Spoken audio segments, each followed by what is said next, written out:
आवाज़ क्या है नज़दीक बहुत से हाज़रीन महफिल अज़ीज़ तलबा और तालिबात, हमारी ये खुश नसीबी कि आज हमारे साथ मुल्तान से हमारे कुछ अहम दोस्त शायर यहाँ तशरीफ़ लाए हैं। मुमताज़ अतर साहब और उनके साथ नशाद कासिर साहब भी मौजूद हैं। ये इस शोबे की एक रिवायत भी रही है कि जब हमारे पास किसी दूसरे शहर से कोई मेहमान शायर या अदीब शोबे में तशरीफ़ लाएं तो हमारी ये ख्वाहिश और कोशिश होती है कि अपने तालिब इल्मों के साथ उनका एक मुकालमा जो है वो रखा जाए। कल दोपहर के वक्त अभी हम ये सोच रहे थे कि पेपर ख़त्म हुए तो क्यों ना कोई एक लाइटर मोड में कोई एक शेरी नशिस्त या किसी शायर के साथ या कोई गुफ्तगू का एक रखा जाए एक सिलसिला। तो अभी ये तय नहीं हुआ था कि इसी असना में मुमताज़ अतर साहब का फ़ोन आ गया, खुद ही इत्तफाकन फ़ोन आया और उन्होंने ये कहा कि मैं कल बहावलपुर आ रहा हूँ, तो शायद शोबे में भी चक्कर लग जाए। तो आमिर साहब ने इस मौके को गनीमत समझा जाहिर है कि, और फिर फौर हमने ये तय किया कि जब वो आ ही रहे हैं तो उनके साथ एक मुकालमा क्यों ना रख लिया जाए। तो हम सब पहले तो शोबे की तरफ से मैं भी और आप सब की तरफ से भी मुमताज़ अतर साहब को और दीगर हमारे मेहमानों को अपने शोबे में खुश आमदीद कहते हैं। आज जाहिर है कि क्योंकि पेपर हमारे कल ख़त्म हुए थे और बावजूद तंबीह के तालिब इल्म आज उतनी तादाद में नहीं आए, उसमें शायद मौसम का भी दखल था, लेकिन फिर भी जितने स्टूडेंट्स इस वक्त मौजूद हैं तो उनको हमने ये किया, कोशिश की कि वो यहाँ इकट्ठे हो जाएं। अभी PhD की क्लास भी हमारी शायद पहुँचने वाली है, वो भी आ जाएंगे। तो एक मुकालमा जो है उनके साथ हम रखेंगे। मुमताज़ अतर साहब मुल्तान के शेरी उफ़क़ का एक बहुत अहम और नुमाइंदा नाम है, बल्कि इस वक्त अगर आप कहिए कि आपके इस जनूबी पंजाब के अंदर जो चंद बड़े शायर हैं, मसलन असलम अंसारी हैं, तो उनके साथ मुमताज़ अतर का नाम ही हमारे जहनों में आता है और उभर कर सामने आता है। गज़ल भी उन्होंने लिखी, नज़्म के मुख्तलिफ तजर्बात भी उन्होंने किए और मुज़ाहिमत से मोहब्बत तक का एक पूरा सफ़र है जो मुमताज़ अतर की शायरी के अंदर हमें दिखाई देता है। बहुत सारे ऐसे इस्तारे, बहुत सारे ऐसे लफ्ज़ियात के जो मुमताज़ अतर के साथ मंसूब हैं कि जहाँ हम पूज़ागर का लफ्ज़ सुनते हैं तो फ़ौरन मुमताज़ अतर हमारे जहन में आ जाते हैं। जहाँ चिराग का ताल्लुक़ आता है, मट्टी का इशारा आता है, दिए की बात होती है, तो वहाँ मुमताज़ ये वो लफ्ज़ियात हैं जो मुमताज़ अतर की महबूब लफ्ज़ियात रहीं और उनकी शायरी में हमें हमेशा दिखाई देती रहीं। उन पे बहुत सारी बातें अभी आगे जो है मुख्तलिफ, अभी आमिर साहब भी उन पे बात करेंगे, हमारे दीगर दोस्त भी बात करेंगे और हम खुद उनकी शायरी से भी लुत्फ़ लेंगे। तो सबसे पहले मैं बराह रास्त उन्हें दावत दूंगा कि उस स्टेज पर तशरीफ़ लें। नशाद कासिर साहब भी उनके साथ आए हुए हैं, मैं उनसे भी मुल्तमिस हूँ कि वो भी स्टेज पर तशरीफ़ लाएँ। और सदर शोबा उर्दू डॉक्टर सैयद आमिर सुहेल साहब से भी मैं मुल्तमिस हूँ कि वो भी।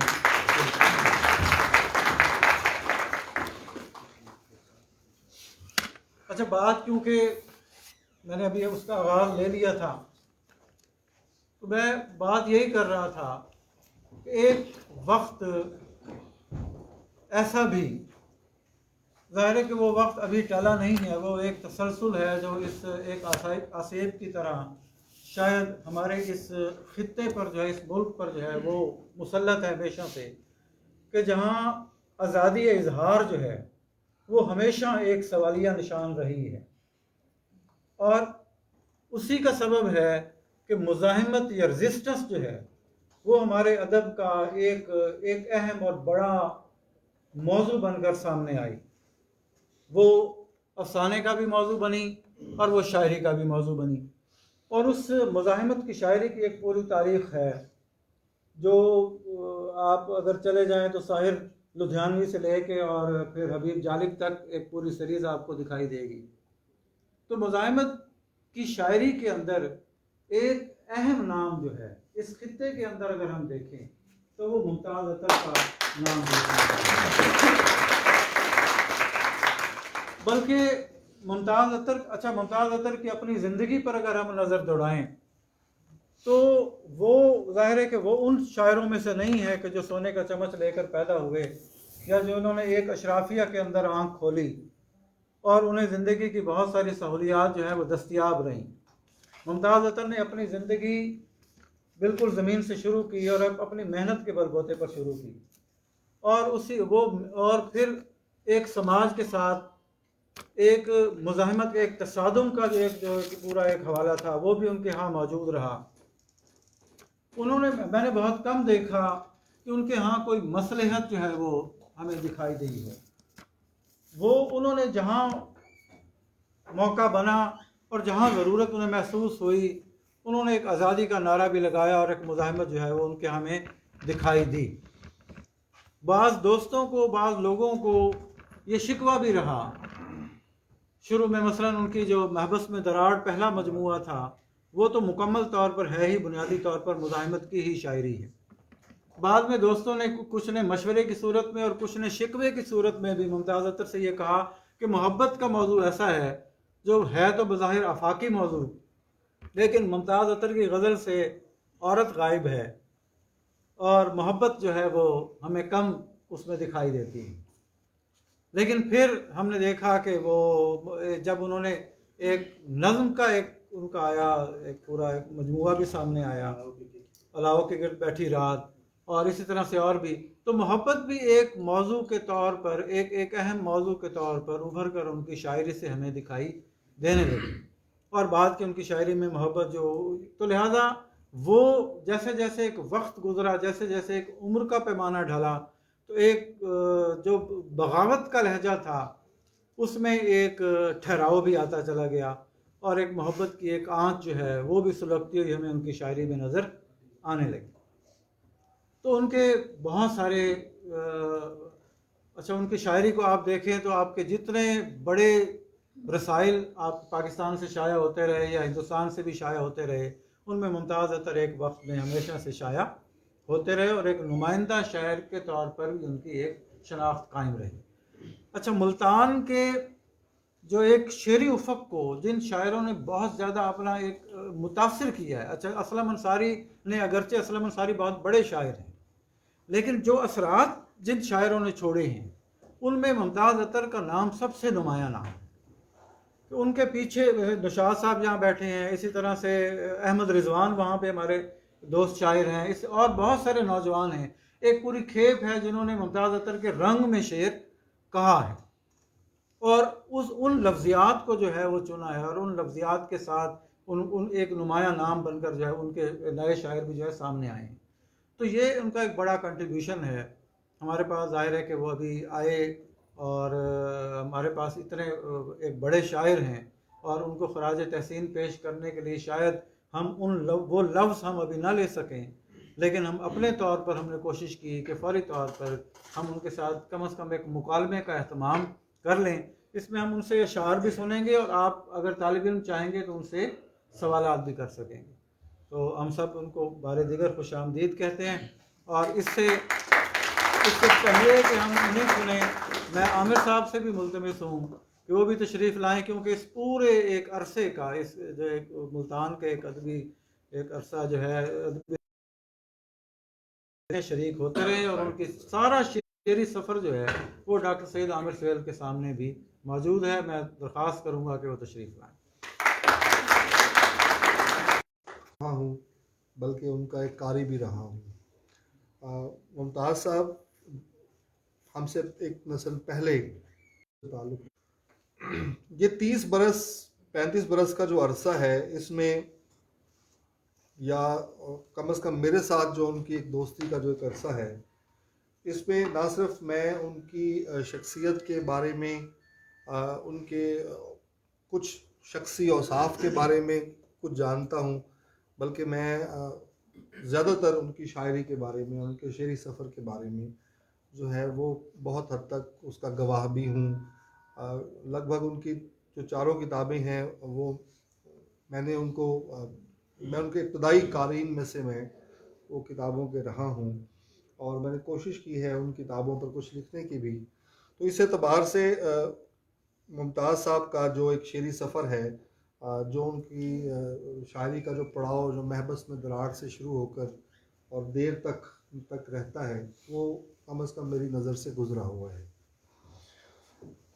अच्छा, होता ये है कि हमारे यहाँ शायरी जो किसी एक ख़ास ख़ित्ते या ख़ास इलाके में मुकीम होता है और बिलखसूस बदकिस्मती से हमारे जनूबी पंजाब से ताल्लुक़ रखने वाले जितने भी शायर हैं, अदीब हैं, अफ़सानिगार हैं, लिखने वाले हैं, उनके साथ बदकिस्मती से एक अलमिया रहा है और वो अलमिया रहा है अमूमी तौर पे उस खित्ते के अंदर कबूलियत का अलमिया। आप किसी बड़े अदबी मरकज़ की तरफ जाएं, लाहौर, कराची, इस्लामाबाद, पिंडी, और वहाँ लिखने वालों के यहाँ बहुत सारे इख्तलाफात भी हैं, बहुत सारे माशराना चश्मके भी हैं, बहुत से नुक्ता नज़र के ऊपर उनके आपस में एक राय भी मुख्तलिफ होती है, मगर वहाँ पर जो लोग हैं, जो तंजीमें हैं, जो वहाँ पर मीडिया है, जो भी है, वो लिखने वाले को बहरहाल कबूल करता है अपने तमाम तर इख्तलाफ। मगर बदकिस्मती से हम जिस खित्ते में हम मौजूद हैं वहाँ मर्दम नाशनासी का अलमिया जो है वो बहुत ज़्यादा है। हमारे हम और ख़ास तौर पे हम अपने दोस्तों के बारे में हमारी ये राय होती है कि जनाब ठीक है यार, चाहे वो जितना अच्छा अफसाना लिखे, जितना अच्छा कहानी लिखे, शेर कहे, हम अमूमी तौर पे उसे बहुत ज़्यादा संजीदा नहीं लेते। ये एक इज्तिमाई अलमिया है और इस अलमिया से लगभग हमारे जनूबी पंजाब के इस खित्ते के, मुल्तान, बहावलपुर, इस खित्ते के सभी शायर, सभी अदीब, सभी लिखने वाले जो है इससे मुतासिर होते हैं।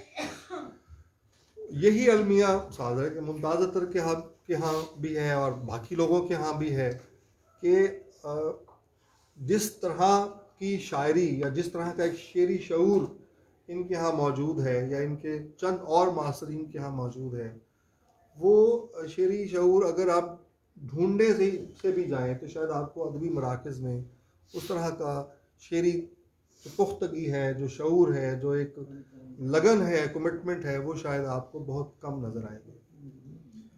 मुमताज़ साहब जिस नस्ल से ताल्लुक़ रखते हैं वो उस नस्ल ने पाकिस्तान बनने के बाद के अदबी मंजरनामे को देखा है। 50s से लेकर और ऑनवर्ड आज तक अदबी मंजरनामे की, और ख़ास तौर पे 60 की दिहाई से लेकर और अब तक के अदबी मंजरनामे के ये गवाह हैं। और मुमताज़ ना सिर्फ ये कि मुल्तान, बल्कि मुल्तान के अलावा ये पिंडी में भी रहे, ये कराची में बहुत अरसा रहे, लाहौर में रहे, मुख्तलिफ़ इलाक़ों पे, तो मुख्तलिफ़ अदबी मराकज़ के साथ इनका एक ताल्लुक़ जो है वो हमेशा से कायम रहा है। मगर बहरहाल जहाँ के आप होते हैं, जिस खित्ते से और जिस मिट्टी की खुशबू से आपका ख़मीर उठा हुआ होता है, बहरहाल वो इलाका, वो खित्ता आपकी पहचान और शनाख्त बनता है। और मुमताज़ की शनाख्त बहरहाल ये खित्ता, ये इलाका जो है जिसको हम जनूबी पंजाब कहते हैं, यही बनता है। उनकी ज़िंदगी कैसी गुजरी, ये एक बहुत लंबी कहानी है। उन्होंने किस तरह अपनी ज़िंदगी का एक पूरा समाजी और माशी सफ़र तय किया, किन किन मुश्किलात से गुज़रे, और वो शायद मैं यहाँ बयान करने बैठूँ तो एक बहुत तवील टाइम जो है उसके लिए चाहिए होगा। ताहम ये एक जहन में रखिएगा कि एक भरपूर स्ट्रगल के साथ, एक भरपूर कोशिश के साथ गुजारी हुई ज़िंदगी, कि जिसके अंदर एक ऐसी ज़िंदगी जिसके अंदर शायद अदब का या शेर का कोई तरजीह नहीं थी। यानी एक ऐसे घर में पैदा होने वाला बच्चा कि जिस घर में उनको उस तरह शायद माहौल था, होगा, यकीनन होगा, कुछ दोस्त भी होंगे, कुछ अहबाब भी होंगे, मगर जिस तरह की एक शायराना माहौल या स्पोर्ट या अदब के साथ एक ताल्लुक़, बल्कि इससे बरक्स उनका जो एक बड़ा मसला हुआ वो एक माशी मसला हुआ, जिसके तहत, जिसकी वजह से वो शायद उस तरह के एक फॉर्मल हमारे यहाँ जो कॉलेज और यूनिवर्सिटी की जो तालीम होती है वो उससे इस्तेफादा नहीं कर सके। एक आहन गर्क से एक लोहे का काम करने वाले से और एक हथौड़ा चलाने वाले शख्स से एक अमूमन हमारी यही उम्मीद की जाती है कि वो अपनी ज़िंदगी को आसूदा करने के लिए शायद उसी काम के साथ, उसी मशीन के साथ अपने आप को जो है वो जोड़ता है। मगर मुमताज़ अख्तर के यहाँ ये एक बड़ी अजीब व गरीब सूरत हाल हुई कि उन्होंने अपनी सफ़र तो आहनगरी से शुरू किया, मगर वो कफ़े कूज़ा घर तक पहुँचे और वो नाजुक और लतीफ़ काम किया जिसको हम शेर कहते हैं या शायरी कहते हैं। मुमताज़ साहब, जैसे मैंने अर्ज़ किया था कि हमारे मुल्तान में और हमारे इस खित्ते में और उस शेरी रवायत में ज़हनी तौर पे मुमताज़ साहब का शुमार जो है वो एक निस्बतन एक आज़ाद, लिबरल, एक तरक्की पसंद, एक रोशन ख्याल, इनलाइटेंड माहौल के अंदर और दोस्तों के अंदर होता है। यही वजह है कि उनके जितने भी साथी थे अपने उस सफ़र के, उनका ज़्यादातर ताल्लुक़ जो है वो एक फ़िक्र के एतबार से एक रोशन ख्याल लोगों के साथ रहा है। और ये वो पहला बीज था जो उनके शायरी की ज़मीन में बोया गया कि जो एक आज़ाद तरह से सोचना है, जिस तरह एक रोशन ख्याल जहन के साथ सोचना है, ये उनका एक शऊरी तौर पे और एक उनका एक हिस्सा बना उनके शख्सियत का। मैं जिस मुमताज़ अख्तर को जानता हूँ उनसे मेरी मुलाकात 1988 के या 87 के करीब होती है कि जब हम लोग बहुत यंग थे, उस वक़्त हम FA BA के तालिब इल्म थे और हम लोग उस वक़्त अदब के तालिब इल्म के होने के नाते मुख्तलिफ़ अदबी तंजीमों में हमारा आना जाना लगा रहता था। तो उसी दौर में मुल्तान में जो एक दो अदबी तंजीमें काम कर रही थीं, उनमें उर्दू अकादमी का नाम बड़ा अहम था, जो कि गुज़िश्ता 30, 35, 40 साल से अपने हफ्त रोज़ा इजलास किया करते थे। तो हम लोग भी जो first year, second year, third year में थे 1985, 86, 87, 88 में, हम लोग भी एक तालिब इल्म के तौर पे उन तंजीमों में जाके बैठते थे जहाँ हमारे सीनियर्स जो हैं या असातिज़ा जो हैं, तो अर्श सदीकी साहब होते थे, मिर्ज़ा इब्न हनीफ होते थे, अरशद मुल्तानी होते थे, जो मुमताज़ अख्तर साहब से भी एक नस्ल पहले के लोगों का जिनमें शुमार होता है। ये सब लोग उन अदबी महफ़िल में आया करते थे और उन अदबी महफ़िल में हम जैसे नौवारिद भी थे कि जिन्होंने अभी कलम पकड़ना सीखा था, जो थोड़ा बहुत पढ़ रहे थे, जो लिखने की कोशिश कर रहे थे, हम सब उसमें शामिल थे। इसके अलावा कुछ और अदबी तंजीमें थीं, जैसे गालिबन शायद मजीद अमजद अकेडमी शुरू में भी बनी, बाद में भी फिर उसने, और इस तरह की एक आध और अदबी तंजीम थी।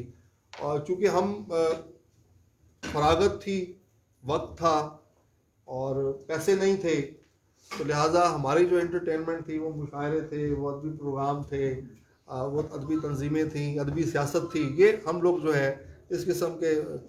और उसके बाद मुख्तलिफ अदबी बैठकें थीं कि जहाँ पर लोग आकर बैठते थे। मसलन बाबा होटल बहुत मशहूर, मुल्तान में बाबा होटल एक बड़ी तवील तारीख़ है मुल्तान में बाबा होटल की, जहाँ मुल्तान के तकरीबन सभी शायर, अदीब, लिखने वाले, पढ़ने वाले, सहाफ़ी वो वहाँ आके बैठते थे।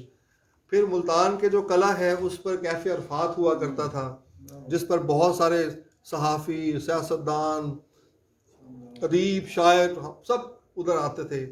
अच्छा, इसी तरह हुसैना गाई में वो होटल था, दिल्ली मुस्लिम होटल, जो इब्तदाई ठिकानों में से था, अदीबों और शायरों के इब्तदाई ठिकानों में से था, वहाँ लोग आके बैठते। तो ये 4-5 ठिकाने ऐसे थे जहाँ पर मुल्तान के नुमाइंदा शायर अदीब जो हैं वहाँ। तो हम लोग एक अदब के तालिब इल्म के या फर्स्ट ईयर, सेकेंड ईयर के, थर्ड ईयर के तालिब इल्म के तौर पे हम इन तंजीमों में भी जाते थे और फिर उन ठिकानों पे भी जाते थे कि जाकर देखें जनाब के बाबा होटल में क्या हो रहा है, कौन कौन लोग आते हैं। और वो लोग जिनको हम पढ़ते थे या जिनके बारे में सुनते थे, हमारे दिल था कि वहाँ जाकर उन लोगों को देखा भी जाए। सो वहाँ हमारा भी आना जाना था।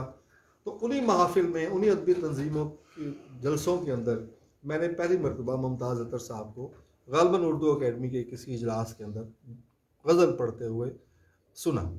बल्कि गज़ल भी नहीं पढ़ते हुए सुना, उस इजलास में मेरा ख्याल है कि शायद उनको एक खसूसी तौर पे शायद बुलाया गया या मदऊ किया गया था, और वहाँ पर उन्होंने अपनी एक बड़ी मशहूर गज़ल जो है उस ज़माने में पढ़ी थी,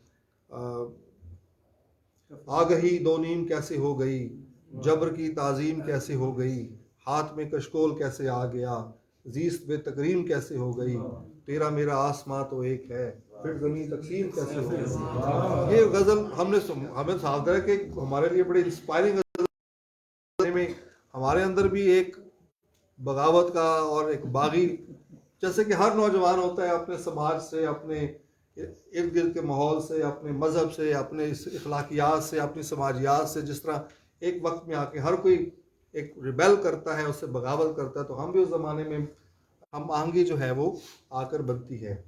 या फिर जब हमने उनकी उर्दू अकेडमी ही में एक और गज़ल बराए तनकीद सुनी, ए रब्बे अमल एक अमल और मुकम्मल, ये हफ्स का माहौल बदल और मुकम्मल, पत्थर से शब रूज से भेज अपनी गवाही, दे कोई धड़कता हुआ पल और मुकम्मल, ये बात कभी मेरी समझ में नहीं आई, हैं लोग मेरे शहर के शल और मुकम्मल। तो वो एक हमारे लिए एक समझो कि आइकन था वो गज़लें, या वो तो एक तरह से उर्दू अकेडमी के ही इजलास में मुमताज़ साहब से मेरा पहला तारुफ जो है, और इसी तरह मुख्तलिफ होटल्स के अंदर बैठे हमारा पहला तारुफ हुआ। फिर उन दिनों में ही चूँकि हम लोग बहुत ज़्यादा आसूदा नहीं थे उस तरह, या हमें नहीं रखा गया था, हमारे घर वालों ने हमें नहीं रखा था आसूदा जानबूझ के भी, कि इनको अगर ज़रा भी आसूदा किया तो ये किसी और रास्ते पे चल पड़ेंगे। तो हमारे पास कोई साइकिल मोटरसाइकिल जो भी हमें मिलता था, तो वो हमारे लिए मुश्किल होता था कि गुलगश्त, मुल्तान की गुलगश्त कॉलोनी से एक 10-12-15 किलोमीटर दूर जो बाबा होटल पे जाना या इस तरह। तो फिर हमने कहा जी हम मुल्तान के अपने ही किसी घर के करीब ही कोई अपनी बैठक बनाते हैं। मुल्तान में एक छोटी सी जगह है गोलबाग, तो वहीं हमने अपने दोस्तों की महफिल वो महफिल हमने वहाँ जमाई, और फिर हम उसमें वक्तन फ़क्तन मुमताज़ साहब को भी हमने वहाँ दावत दी। तो ये मेरा उनसे एक पहला तारुफ था। फिर उनके बारे में बहुत से किस्से और कहानियाँ भी सुनी थी कि बहुत गुस्से वाले हैं और बहुत जनाब, और बाज़ औक़ात ज़ुबान से ज़्यादा हाथ भी चलता है। तो इस तरह के बहुत सारे किस्से हमने सुने। अच्छा, मगर मेरे साथ उनका ताल्लुक़ हमेशा एक बहुत ही बरादराना और दोस्ताना रहा। शायद इसकी वजह यह है कि मैं आज भी और पहले भी बहुत ज़्यादा उनके फ़न के एतबार से उनकी मैं बहुत इज़्ज़त किया करता था। इख्तलाफ राय भी हुआ उनसे, बहुत से मामलात पे, उनके शेरी मामलात पे इख्तलाफ राय भी हुआ, मगर बहरहाल ये मोहब्बत का सिलसिला ऐसा रहा कि हमारी गुफ्तगू ज़हनी और कल्बी गुफ्तगू रही, उसमें लिसान और हाथों का इस्तेमाल ना है वो उसकी नौबत ना आई, मगर किस्से हमने बहुत से सुन रखे थे और गवाह हम बहुत सारे वाक़यात के थे। तो 92 में गालबन मुमताज़ साहब का पहला शेरी मजमूआ जो है महबस में दरार, मेरा ख्याल 92 में महबस में दरार जो है वो छप के जो है वो सामने आया। मैं उन दिनों में एक प्राइवेट कॉलेज में पढ़ाया करता था। इत्तेफाक से मुमताज़ उस वक्त मोबाइल शोबाइल थे नहीं, तो इसी तरह एक बड़ा सरप्राइजिंग विजिट, आज तो हमें पता चल गया था ना शाम में कि मुमताज़ साहब आ रहे हैं, उस वक्त मैं क्लास पढ़ा के बाहर निकला तो मुमताज़ साहब जो है कॉलेज में तशरीफ़ लाए, तो उन्होंने कहा जी ये किताब मेरी आज आई है। तो वो किताब खैर मैंने देखी और उस पर फिर मैंने कुछ लिखा भी। तो वो महबस में दरार की वो गज़लें जो हमने अखबारात में, उर्दू अकेडमी के जलसों में, बाबा होटल के अंदर गोलबाग में उनसे सुनी थी, वो सारी गज़लें फिर एक ही मजमूए की शक्ल में हमारे सामने आ गई। और जैसे कि मजमूए के उन्वान से भी आपको अंदाज़ा होता है कि ये बहरहाल एक मज़ाहमत की और एक उम्मीद की कि महबस है, एक कैद है और उसके अंदर एक दरार डाल दी गई है, और ये वो दरार, वो उम्मीद है, वो रोशनी की किरण की एक झलक जिसमें से नज़र आ सकती है। तो ये एक तरक्की पसंदाना नुक्ता नज़र था, ये वो एक बगावत थी जो उनकी शायरी में हमें नजर है, जिसकी तरफ लियाकत अली साहब ने भी अपनी गुफ्तगू के अंदर इशारा किया। उस दोस्ती में शायद मेरा ये था कि बाज़ बुज़ुर्गों के साथ, क्योंकि जैसे मिर्ज़ा इब्न हनीफ या अरशद मुल्तानी साहब, उनके साथ मैं कोशिश करता था कुछ लिबर्टी लेने की। तो मैंने मुमताज़ साहब से भी, साहब की उम्र में ये मुझसे बड़े थे, तो मैंने उनसे कुछ लिबर्टीज़ ली और मैंने उन्हें थोड़ा सा उनकी शायरी के बारे में कहा जी कि शायरी के बारे में थोड़ा सा कि यूँ होना चाहिए। अच्छा, मैं तो अपने खास तालिब इल्माना एक राय दिया करता था, मगर मैंने देखा कि मुमताज़ साहब ने हमेशा एक तनकीदी राय को, इवन के इख्तलाफी राय को भी बड़े गौर से सुना। ये बहुत कम शायरों के यहाँ, क्योंकि शायर अपने शायरी के हक़ को लेकर वो इतना ज़्यादा वो पोजेसिव होता है, उसके अंदर एक ऐसा शायराना ताली उसके अंदर ऐसी होती है कि शायद वो दाद और तहसीन के अलावा कुछ बहुत ज़्यादा सुनने का आदी नहीं होता। मगर मैंने देखा कि कुछ चीज़ों से जब हम मुमताज़ साहब से इख्तलाफ करते थे या कोई अपनी राय देते थे, हालांकि मेरी राय की कोई अहमियत उस ज़माने में नहीं थी, ना ही अब है खैर, तो वो बहुत गौर से वो सुना करते थे, बहुत गौर और तवज्जो से उस बात को लिया करते थे। तो कुछ अरसे बाद हमें पता चला कि मुमताज़ साहब ने, क्योंकि मैं ज़ाती तौर पे मुझे नज़्म के साथ एक ख़ास लगाव था, गज़ल की निस्बत मैं नज़्म के साथ अपने आप को एसोसिएट करता था ज़्यादा। मुझे राशिद, फैज़, मजीद अमजद, मीरा जी, इनकी नज़में बहुत ज़्यादा, अख्तर उल ईमान, अख्तर जाफरी, इनकी नज़में मुझे बहुत ज़्यादा हॉन्ट किया करती थी। और मुमताज़ साहब जो थे वो गज़ल के, तो मैंने उन्हें कहा कि भाई आप थोड़ा सा अपना कोई थोड़ा सा चेंज करें चीज़ों को, ये क्या है। अच्छा, उन्हीं दिनों में पता चला कि मुमताज़ साहब ने एक शेरी तजर्बे किया है जिसको उन्होंने 7 रुपी का नाम दिया। ये एक नज़्म है जो कि 7 मिसरों पर मुश्तमिल है, जिसके अंदर रदीफ़ और काफ़िए का एक अपना जो तवाज़ुन जो है वो कायम रखा गया है। उस बहुत सारी 7 रुपयाँ उन्होंने लिखी, हमने बहुत सारी उनसे सुनी भी, मगर मेरा ख्याल है कि हयत और रदीफ़ काफ़िए की पाबंदी जो है शायद उनके मिजाज के मुताबिक नहीं थी। अगरचे गज़ल में भी रदीफ़ काफ़ी की पाबंदी होती है, मगर गज़ल के अंदर थोड़ा सा जो आपके पास स्पेस जो है वो 7 रुपये की निस्बत बहुत ज़्यादा थी। उसी ज़माने में हमारे दोस्तों की गुफ्तगू के बाद मुमताज़ साहब के यहाँ एक ख़ास तरह की तब्दीली उनकी शायरी में जो है वो आना शुरू हुई है। मैं माज़रत खाऊँ कि अगर बात मैंने कहा था लंबी कर रहा हूँ मैं, क्योंकि मैं अकेला मुकर्रर हूँ ना, इसलिए भी थोड़ा सा मुझे टाइम भी लेना है। तो उसी ज़माने में एक तब्दीली उनके यहाँ आई कि वो मज़ाहमत जो है जो आपको सतह के ऊपर सरफेस पे नज़र आ रही थी, वो मज़ाहमत अब यानी दरिया की सतह के नीचे आ गई। जो सरफेस पे थी वो डीप डाउन में चली गई। बहुत सारे ह्यूले जो मुजस्सम थे, वो ह्यूले बहुत सारी अलामतें, बहुत सी अलामतें, बहुत से सारे जो ठोस थे वो आहिस्ता आहिस्ता ह्यूलों के अंदर तब्दील होना शुरू हो गए। बहुत सारी कैफियात जो मुजस्सम थी, वो मुजस्सम कैफियात जो हैं वो एब्स्ट्रैक्ट जो है वो होना शुरू हो गई। और फिर कुछ अरसे के बाद मुमताज़ साहब की दूसरी किताब एक और मंजर के नाम से सामने आई, और ये किताब दर हकीकत एक मुसन्निफ का वो ख़त तनसीख था जो उसने पहले अपनी की हुई शायरी पे खींचा। ये बड़ी हिम्मत की बात है, ये बहुत हिम्मत की बात है। हमारे यहाँ एक शायर जब एक किताब लिख लेता है तो फिर तमाम उम्र जो है वो इस किताब को दोहराता है। बड़े बड़े शायरों की मैं आपको मिसालें दे सकता हूँ, अजीम अजीम शायरों की मैं आपको मिसालें दे सकता हूँ। जब वो एक दफ़ा एक शेरी सफ़र तय कर लेता है तो वो उस शेरी सफ़र को ही आगे बढ़ाने की कोशिश करता है।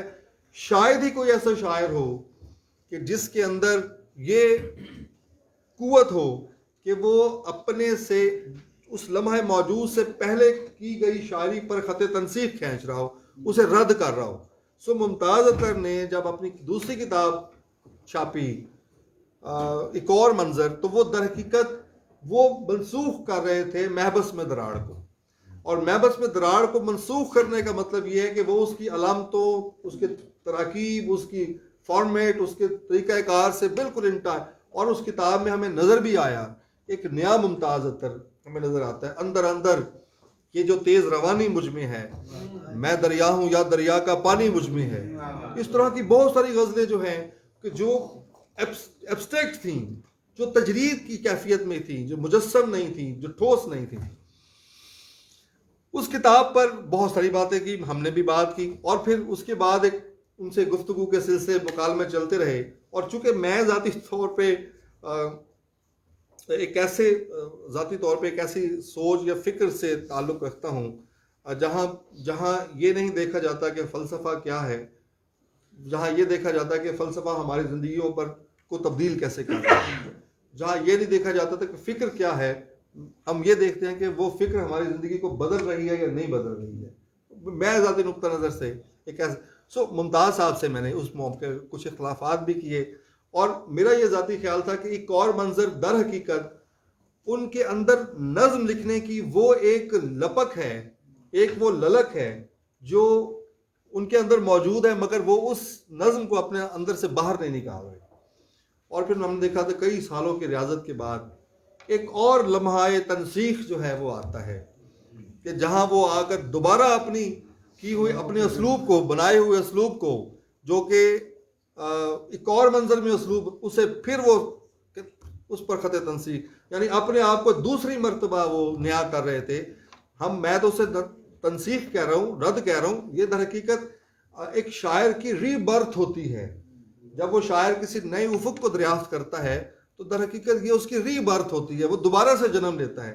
तो ये तीसरा जन्म था मुमताज़ अतर का, जो उनकी नज्म की शक्ल में सामने आया, और वो नज्म की किताब थी अलाव के गिर्द बैठी हुई रात। ये नज्म एक ताकतवर नज्म थी उनके यहाँ, और इस ताकतवर नज्म ने उनके अंदर का जो एक गज़ल का एक जो मिजाज था उसके हटकर वो जो खांचे थे जो गज़ल के कहीं रह गए थे, उस नज़्म ने उसको मुकम्मल किया। और उस नज़्म का अगर आप थोड़ा सा उस किताब का अगर आप जायज़ा लें, मैं फिर वो बात बहुत तवील हो जाएगी, अगर आप उस किताब का जायज़ा लें तो आपको अंदाज़ा होगा कि ये वो नज़्म है जो कि 80 की दिहाई के बाद उभरने वाला जो सोच है, जो फ़िक्र है, जो थॉट है हमारे यहाँ, जो 50 के तरक्की पसंदों से और 60 के लिसानी तश्कीलात से निकलता हुआ 70 के असातीरी शायरी से बाहर आता हुआ 80 की दिहाई के अंदर और 85 की दिहाई के अंदर होने वाली एक जदीद तर नज़्म की तरफ जो है वो इशारा करता है। तो वो किताब उस तनाजुर के अंदर हमें उसको देखना चाहिए। नज़्म के बाद फिर तीसरा खत तनसीख, तीसरा रद्द फिर आया, जब उन्होंने एक मरतबा फिर अपने नज़्म को त्याग कर दोबारा गज़ल के साथ अपने आप को जोड़ा, और एक नए उसलूब के साथ, एक नए पैराडाइम के साथ, और वो फिर देर तक उनकी किताब आई जो उनका चौथा शेरी मजमूआ। तो ये तवील सफ़र जो है, जो सन 92 से किताबी शक्ल का, वैसे तो मुमताज़ साहब 60s से शेर कह रहे हैं, मगर सन 92 से लेकर और सन आज के लम्हा मौजूद तक 2022 तक जो उनका एक पूरा शेरी सफ़र है, ये उसकी एक छोटी सी कहानी है जो मैंने आपके सामने बयान की। खुलासा इस कहानी का सिर्फ ये है कि एक शायर, जब हम शेर कहते हैं तो शेर का मतलब ठीक है, वो हो सकता है बकौल गालिब के आती है गैब से, वो क्या है जी, आते हैं गैब से ये मज़ामी ख्याल में गालिब सरीर शामा खामा नवाइस, ठीक है, ये नवाइस रोश भी हो सकता है, सरीर खामा भी हो सकता है, गैब से मज़ामीन भी आ सकते हैं, मगर शेर का ताल्लुक बहरहाल शऊर के साथ है। अगर शेर में शऊर नहीं है, अगर शेर के अंदर एक बदलाव नहीं है, शेर के अंदर एक ख़ास तरह की सीख और समझ नहीं है, और शेर के अंदर अगर आपके अंदर शेर के अंदर ये सलाहियत नहीं है कि वो आपके अंदर आकर आपको एक नए तरह से सोचने पर मजबूर कर दे, तो फिर वो वाकई गैब के मज़ामीन तो हो सकते हैं, वो शऊर से उसका ताल्लुक। तो मुमताज़ के यहाँ शेर जो है वो एक शऊर की कैफियत के अंदर लिखा हुआ है, वो उनकी गज़ल में हो, उनकी नज़्म में हो, और एक शऊरी इंसान ही अपने आप को रद्द कर सकता है। वो अपने उसने एक असलूब तराशा, उसे रद्द किया, दूसरा असलूब तराशा, उसे रद्द किया, तीसरा असलूब तराशा, उसे, तो ये अपने आप को बार बार रद्द करना, तनसीख करना, दर हकीकत ये एक बड़े शायर की निशानी है। तो अब भी उनका शेरी सफ़र जारी है, आप उनकी फेसबुक पे या उनके अकाउंट पे जाकर देखें तो आपको आज लिखी हुई ताज़ा गज़लें या चीज़ें, नज़में जो है आपको उनकी नज़र आएंगी। तो ये छोटा सा तो नहीं, एक तवील सफ़र था जो कि मुमताज़ साहब के साथ हमारा गुजरा, और इस सफ़र में कुछ एहतजाज के बड़े बड़े मनाजिर थे। मैं उसका यहाँ पे जिक्र नहीं करना चाहता, किसी वक्त मैं इंशाल्लाह ज़िंदगी रही तो मैं उस पर लिखूँगा कि मुमताज़ ने अपनी ज़िंदगी के अंदर जो एक रिबेल किया है, जो बगावत की है, और जो समाज के साथ जो एक टक्कर ली है, वो कौन कौन से मौक़ों पर टक्कर ली है, कि किस तरह एक आहनगर जो है वो एक शायर बनता है, किस तरह एक शायर जो है इस सोसाइटी की, और हमारी सोसाइटी तो खुदा उससे बचाए कि यहाँ तो फ़नून लतीफ़ा तो वैसे ही दुश्मन है।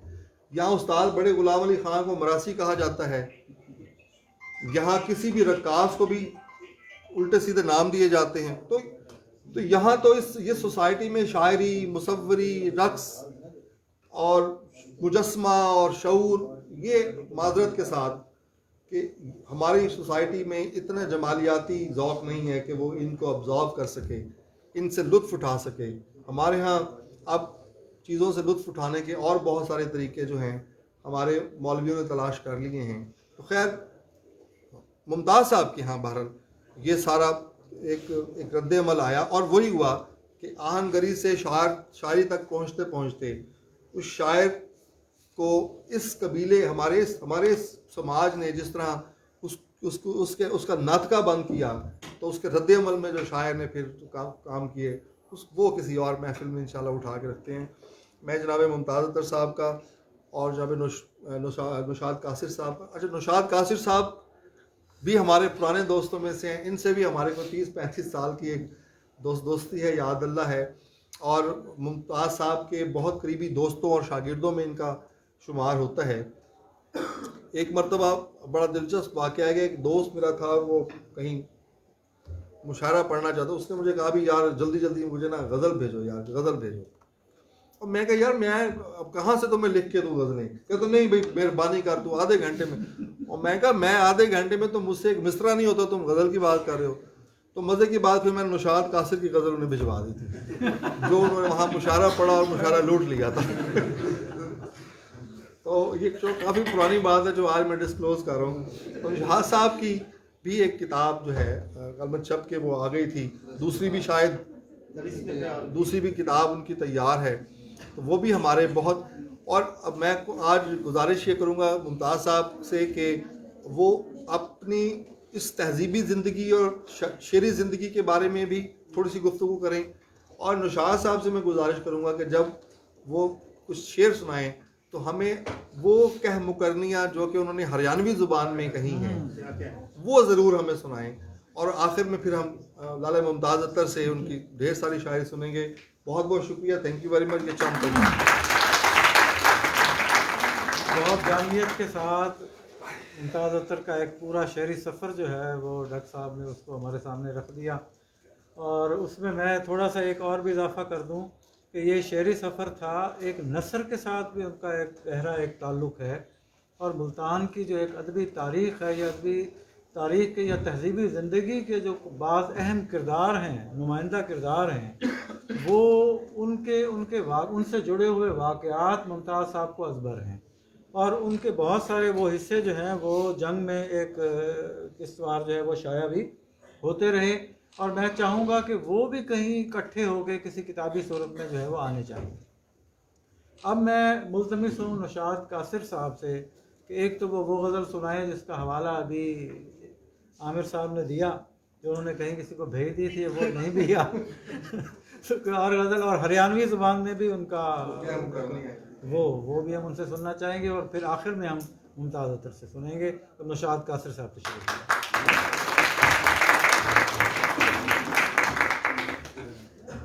आमिर सुहेल साहब ने तो पता नहीं कौन सी गज़ल उठा उनको भी याद नहीं हो गया, मुझे भी याद नहीं है। ये तो भाई फिर बताना पड़ेगा वो कहीं ना कहीं आपको मुमकिन छपी हुई मिल जाएगी उसी शायर के नाम पे।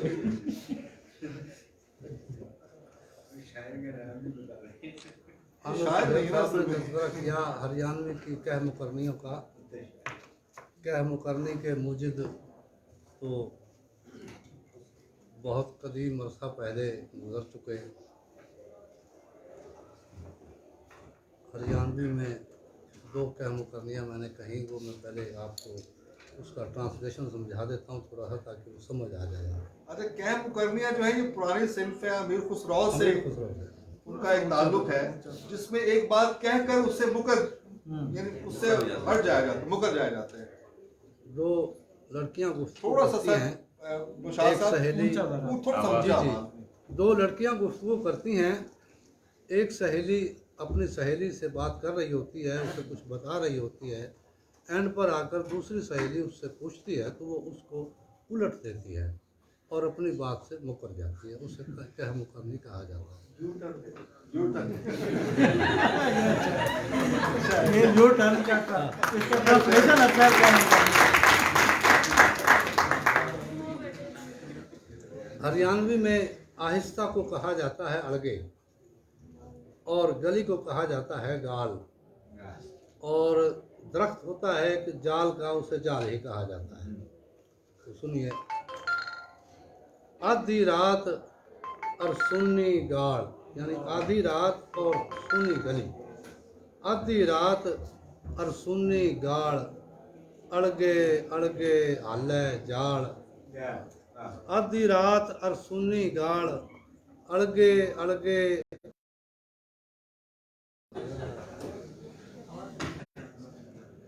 आधी रात और सुनी गली।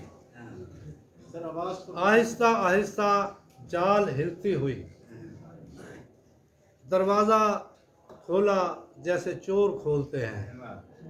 तो दूसरी सहेली ने पूछा किसने? साजन ने। उसने कहा नहीं नहीं, हवा ने।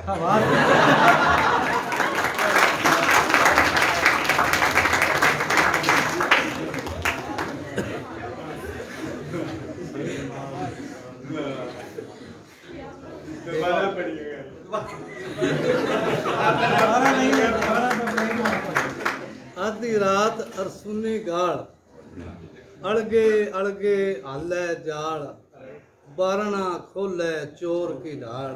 ए सखी साजन ना सकी बाढ़। एक और पेश करता हूँ। तड़के तड़के खुल गए भाग, मीठा बोल के ला गया आग। तड़के तड़के खुल गए भाग, मीठा बोल के ला गया आग। सोई पड़ी थी उठी जाग, ए सखी साजन ना सखी काग।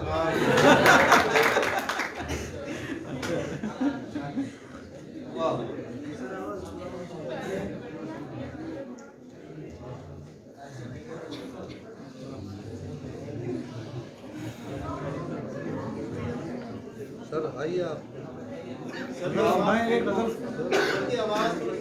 एक गजल जरा आवाज जरा बुलंद रखें।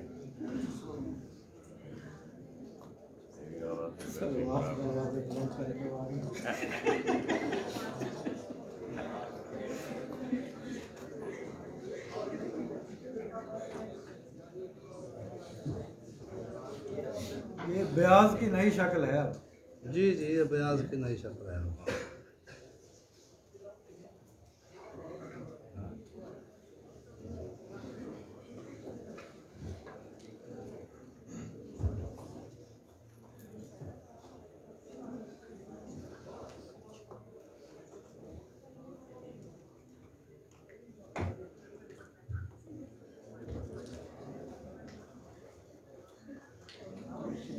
याद हाँ वो सुना याद है तो गड़बड़ है। बहुत हसीन हो इसमें कोई कलाम है क्या? बहुत हसीन हो इसमें कोई कलाम है क्या? कोई गरीब तुम्हारे भी ज़ेरे दाम है क्या? बहुत हसीन हो इसमें कोई कलाम है क्या? कोई गरीब तुम्हारे भी ज़ेरे दाम है क्या? मेरे रकीब तेरा आईना तो मैं भी हूँ। मेरे रकीब तेरा आईना तो मैं भी हूँ। अभी बता के तुझे आईने से काम है क्या? मेरे रकीब तेरा आईना तो मैं भी हूँ। अभी बता के तुझे आईने से काम है क्या? और तुम्हें नजर ही नहीं आ रहा कोई मंजर। तुम्हें नजर ही नहीं आ रहा कोई मंजर। मुझे पता है कहानी का इख्तिताम है क्या? तुम्हें नजर ही नहीं आ रहा कोई मंजर। मुझे पता है कहानी का इख्तिताम है क्या? कई दिनों से यही सोच कर परेशान हूँ। कई दिनों से यही सोच कर परेशान हूँ। जमाले असर तेरा आखिरी सलाम है क्या? कई दिनों से यही सोच कर परेशान हूँ। क्या क्या जमाले असर तेरा आखिरी सलाम है क्या? और दिखा रहे हो जता रहे हो मुझे तुम जहाँ की रानाई। जता रहे हो मुझे तुम जहाँ की रानाई। वो मेरा शहर नहीं है दयारे शाम है क्या। जता रहे हो मुझे तुम जहाँ की रान आई, वो मेरा शहर नहीं है दयारे शाम है क्या। और ज़रा सा काम यहाँ आजिज़ी से ले कासिर, ज़रा सा काम यहाँ आजिज़ी से ले कासिर, सुखन शनास है बस और तेरा मुकाम है। जॉन एरिया को याद करवा दिया है? ये मुझे चैन क्यों नहीं पड़ता, एक ही शख्स था जहान में क्या। तो अब मैं मुल्तमिस हूँ मुमताज़ अतर साहब से कि वो तशरीफ़ लाएँ और पहले वो गुफ्तगू भी करें और अपनी शायरी भी सुनाएँ। मुमताज़ को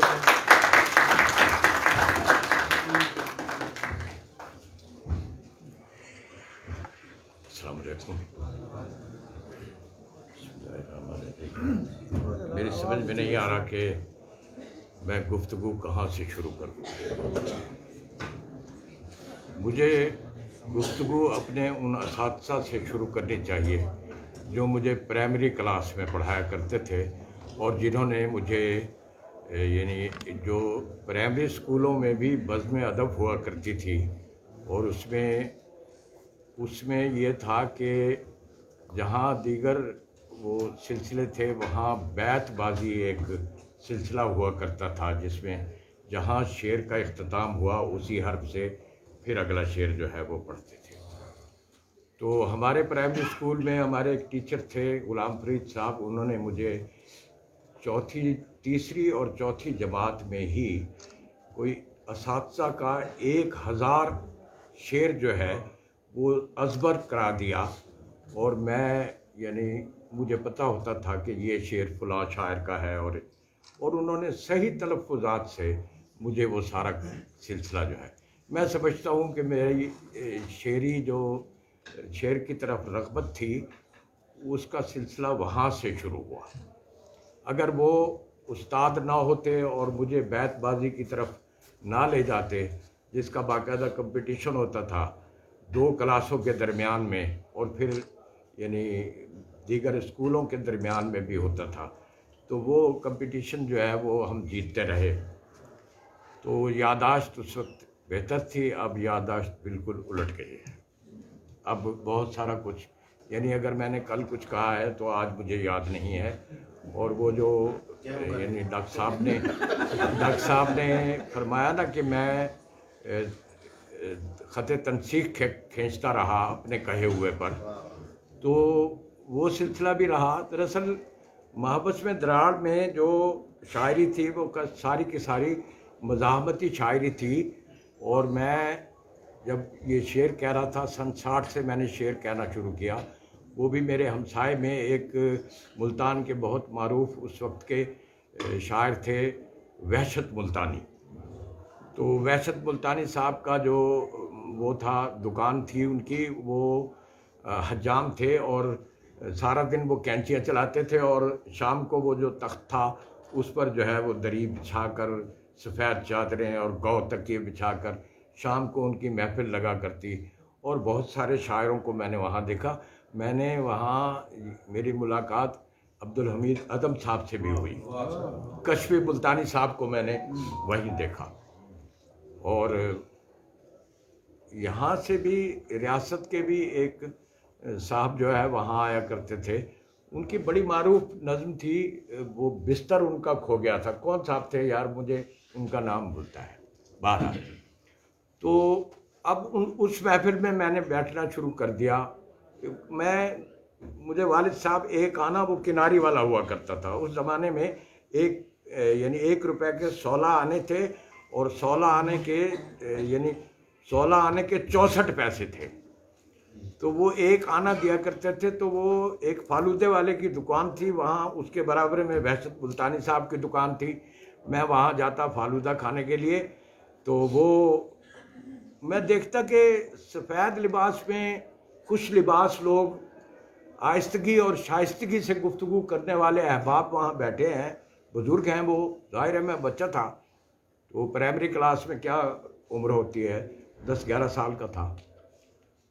तो वो एक दूसरे को अशार सुना रहे थे। तो मैंने यानी वहाँ कहा कि मुझे भी शेर आते हैं। तो वो उन्होंने कहा, एक साहब ने कहने लगे चलो चलो जाओ। तो अरशद मुल्तानी साहब जो है उन्होंने उनसे कहा यार सुनने दो क्या कहता है ये बच्चा, अब इतना सा बच्चा है छोटा सा। तो मैंने शेर पढ़ा तो कहने लगा यार कमाल है, ये किसका शेर है? मैंने कहा ये आतिश का शेर है। तो वो बड़े खुश हुए। तो मुझे देर हो गई वहाँ, तो मेरे वालिद साहब पीछे आए। वहीं हमारे वालिद साहब की वर्कशॉप थी, वो लेथ मशीन के कारीगर थे, मशीनिस्ट थे। तो वो वहाँ से आए कि भाई बच्चा गया था फालूदा खाने के लिए, आया नहीं, क्या बात है? तो मैं उनके साथ बैठा हुआ, तो उन्होंने मुझे बिठा दिया। तो वो मेरे वालिद साहब ने कहा चलो, वो कहने लगे अरशद मुल्तानी कि सही इन्ना को बाहर डोए थे ज़रा थोड़ी देर, सारे कोल बैठे करे ने बाल, ये बाल साहब को चंगा लगे सही। अच्छा भाई चलो जी, वहाँ मैंने बैठना शुरू किया। फिर मुझे बाद में मालूम हुआ कि यहाँ दिल्ली मुस्लिम होटल है, वहाँ अहबाब बैठते हैं, कैफ़े अरफात में बैठते हैं। मैं फिर घूमना शुरू कर दिया, मैंने साइकिल उठाना। अच्छा, फिर छठी जमात में मैं जब था तो मेरे साथ जाहिद हुसैन जाहिद थे और नूर ज़मान नाविक थे, ये दोनों ही बड़े मारूफ शायर हैं। तो वो मेरे क्लास फेलो थे। तो मुझे छठी जमात में से इसलिए निकाल लिया गया कि यार तू क्या करेगा पढ़कर, हमारे पास तो कोई ऐसे ज़राए नहीं है, वसाइल नहीं है, सिफारिशें नहीं हैं, तू ज़्यादा से ज़्यादा क्लर्क बन जाएगा, कोई क्या करेगा, तू हुनरमंद बन जा, यहाँ लोहार खाने में आ जा। तो मुझे वहाँ आहनगरी में झोंक दिया गया। मैं समझता हूँ कि मुझे उस भट्टी में झोंक दिया गया। अगर यानी मुझे पढ़ाया जाता तो शायद मैं भी आज किसी यूनिवर्सिटी से रिटायर हो चुका होता। 12 मुझे वो जो शेरी सफ़र है वो इन महफिलों से मैं सीखता 60 से मैंने शेर कहना शुरू किया और मैं आज तक कह रहा हूँ। रात भी मैंने एक ताज़ा गज़ल कही है, वो पेश करूँगा। वो बहरहाल जब महबस में दरार मैंने 60 से 1992 तक का 32 साल का जो सफ़र है, शेरी सफ़र, उसमें मैंने कोई किताब नहीं दी और मुझे हौसला भी नहीं होता था। मुझे एहसास कमतरी था कि मैं तो यार पढ़ा लिखा आदमी नहीं हूँ, मैं पता नहीं क्या ये जो कुछ भी लिख रहा हूँ पता नहीं कैसा है कैसा नहीं है, मुझे हौसला नहीं होता था। बहरहाल 92 में मैंने वो मजमुआ जो है मुरतब किया। उस वक्त मेरे पास 1250 गज़ल थी, उसमें से मैंने 80 गज़ल निकाली और बाकी मैंने जलाकर आग फाड़ कर आग लगा दी, जिस पर हमारे दोस्त डॉक्टर अनवार अहमद जो अब डॉक्टर हैं और रिटायर हो चुके हैं, बुजुर्ग हैं वो हमारे, तो वो मुझसे बहुत लड़े कि ये तुमने क्या किया। मैंने कहा क्या किया मैं जो चीज़ मैंने सेलेक्ट की और बाकी जो थी वो रिजेक्ट हो गई, तो अब रिजेक्ट किया हुआ मटेरियल में किस लिए रखूँ, इसलिए मैंने आग लगा दी। वो बहुत मुझसे लड़े, भाई तुम पर काम होगा, ये होगा वो होगा। मैंने कहा ये तुम्हारा मसला है, मेरा मसला नहीं है। मेरा मसला ये है कि मेरे पास जो चीज़ें हैं उसमें से मैंने सेलेक्ट करके मैंने दे दिया। बहरहाल उसको मैं समझता हूँ बड़ी पजीराई मिली उसको। फिर मुझे ये हुआ कि ये एक तरह का एहतजाजी लबो लहजा है, एक तरह की मज़ाहमती लबो लहजा है, वो मैंने इख्तियार किया हुआ है और मैं वही कह रहा हूँ कि मैं वही क्यों कह रहा हूँ। क्या कोई और शायर भी मेरे अंदर है? मैंने अपने अंदर मौजूद दूसरे शायर को जो है वो आवाज़ दी। उसके साथ ये हुआ कि मैं 5 साल तक अपना मजमुआ भूल गया। मैंने उसमें से शायरी पढ़ना बंद कर दी, छोड़ दी, ताकि ये मुझे भूल जाए। मैं जब भी कोई शायरी करने की कोशिश करता, गज़ल कहने की कोशिश करता, तो वो पुराने लबो लहजे के मिसरे जो है वो दौड़ कर आ जाते और वो मेरे लिए बड़ा मसला होता कि यार इसको किस तरह हटाएं। बहरहाल मैं उसको काटता रहा करता रहा। 5 साल के बाद मैं अपना मजमुआ भूल पाया और लबो लहजा भूल पाया। उसके बाद मैंने एक और मंज़र जो है वो, जैसे कि डॉक्टर आमिर सुहेल साहब ने फरमाया कि मैंने चेंज किया अपने आप को, और फिर मुझे आदत सी पड़ गई भूलने की। वो अब तक है और मैं कहा हुआ अब भूल जाता हूँ। उसका मुझे फ़ायदा ये होता है कि मुझे नया कहने में ज़रा आसानी होती है। तो इस तरह मेरा एक सफ़र गुज़रा है और अब मैं 74 का हो गया हूँ और इस उम्र तक आते आते मुझे वहाँ से आहनगरी से हर्फगरी तक का जो सफ़र है वो बड़ा मुश्किल सफ़र था। और मेरे लिए इसलिए भी मुश्किल था कि मेरी पजीराई भी न सिर्फ ये कि बाहर मेरी पजीराई नहीं थी बल्कि मेरे घर में भी मेरी पजीराई नहीं थी। मुझे एक निकम्मा और लोफर और आवारा आदमी समझा जाता था। बारह ये है सूरत हाल। अगर किसी नौजवान दोस्त के पास कोई सवाल है तो मुझसे कर ले, फिर मैं शायरी सुनाऊंगा। शायरी सुना लें आखिर में। ठीक, मैं देखता हूँ भैया ब्यास आप लोग। कराची रहे मुमताज साहब जी बहुत अरसा होगा। जी, मैं कराची रहा। मैं घर से भाग गया, मेरी शादी कर रहे थे जबरन।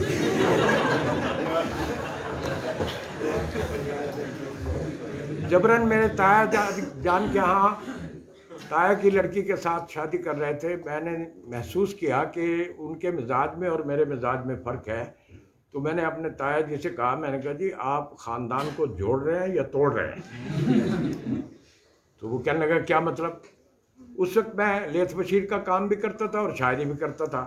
और वालिद साहब साइकिल उठाकर मुझे ढूंढते थे, कभी मैं दिल्ली मुस्लिम होटल में, कभी बाबे होटल में, कभी मैं गुलगश्त में, कभी कहीं, और वो मुझे तलाश करते थे और पकड़ कर ले आते थे। वो कहते थे काम करो। अरे मैं थोड़ी देर काम करता, फिर देखता कि वालिद साहब जो है नमाज़ पढ़ने जा रहे हैं, तो मैं भाग लेता वहाँ से। फिर उन्हीं महफिलों में अच्छा वो मोबाइल की बू वाले कपड़े और यानी मैले हाथ, काले हाथ, उनसे मैं जाकर उनके अंदर बैठ जाता।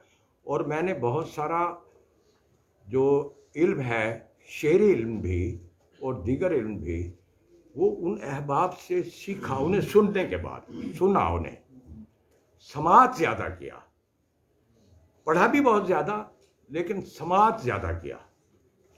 तो मैं यहाँ जब यानी मेरी जबरन शादी कर रहे थे, जिस दिन यानी हमने जाना था और निकाह था, और हमें जो रिवायती अंदाज में मेहंदियाँ लग गई, गाने बांध दिए गए और एक छुरी भी कपड़ा लपेट कर हमें दे दी गई कि लटका लो, इस जिन्नात का साया हो जाता है, ये हो जाता है, इस तरह की कैफियत थी। साया तो हो चुका होता है। हालांकि साया तो मुझ पर पहले ही हो चुका था।